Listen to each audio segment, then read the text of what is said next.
क्या आपकी सरकार ने इन मुद्दों को जहन में रखा था निर्णय लेते समय?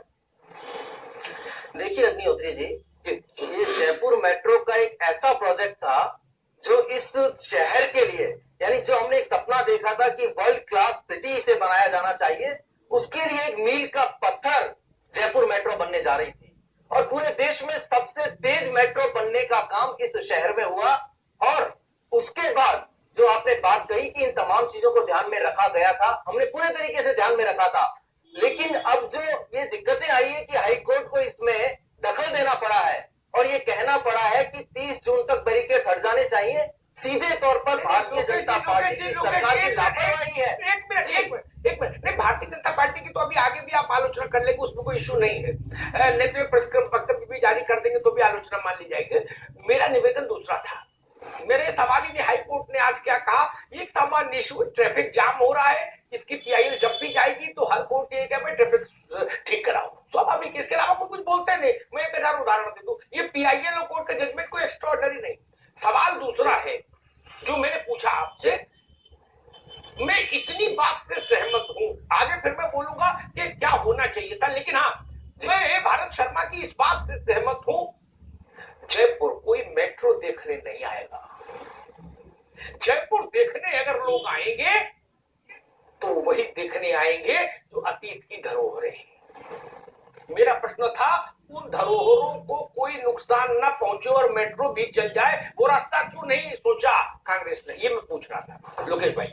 हाईकोर्ट का तो तात्कालिक मुद्दा है, 30 तक ट्रैफिक हटा दो, इधर से रास्ता खोल दो, उधर बंद कर दो, ये गली में ट्रैफिक मत लगाओ, उधर गली में लगा दो, सामान्य प्रशासनिक फैसले, इनमें कोई बहुत रुचि नहीं। जी लोकेश जी, देखिए जहां तक धरोहर की बात है तो ये किसी से छुपा हुआ नहीं था कि इस 2 किलोमीटर के एरिया में अगर मेट्रो चलेगी और उसके निर्माण के लिए जो जो समस्याएं आएंगी उनकी जानकारी सभी को थी और उन जानकारियों को ध्यान में रखकर ही इसकी पूरी तैयारी की गई थी। जो पैरामीटर्स तय किए गए थे, जिस कंपनी को काम दिया गया था, उसकी ये जिम्मेदारी थी कि इन धरोहरों के ऊपर किसी प्रकार का दबाव नहीं पड़े। मेरे पास समय कम है, इसलिए बहुत संक्षिप्त में सवाल और संक्षिप्त उत्तर हो।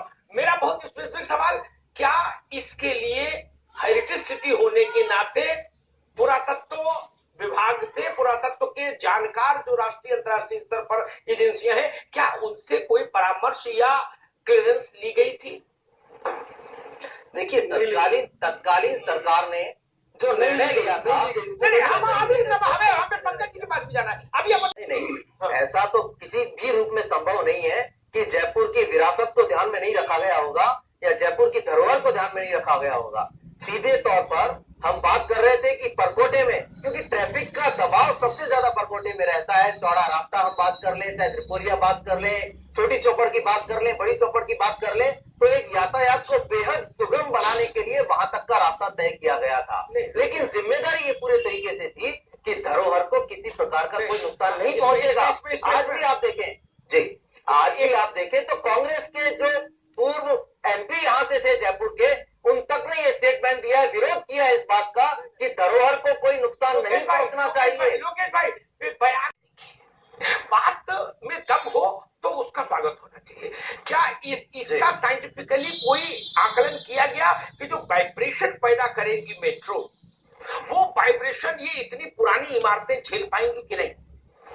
बाकी छोड़ भी दे समस्या, कंपन तो पैदा होगा, जमीन पर कंपन तो पैदा होता है ना।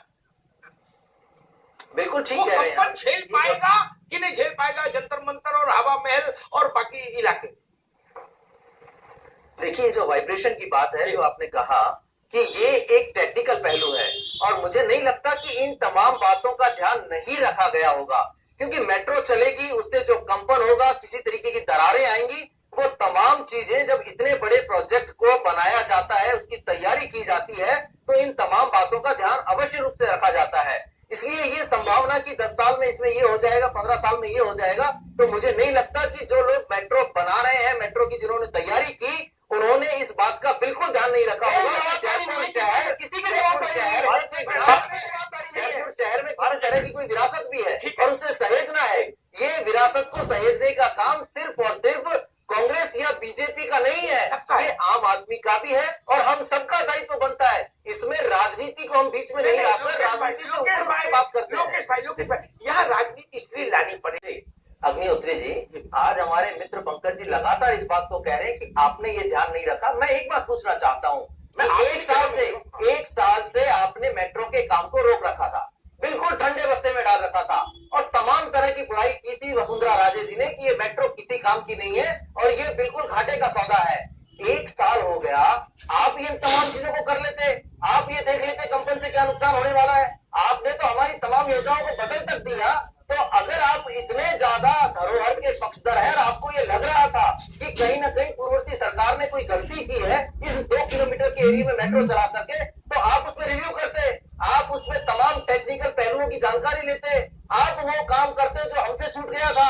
अगर ये वास्तविकता थी कि धरोहर से या पुरातात्विक विभाग से हमने कोई कंसर्न नहीं किया, आपने अगर ये जानकारी हासिल कर ली थी तो ये फर्ज आपका बनता था, लेकिन आपने पूरी तमाम योजनाओं को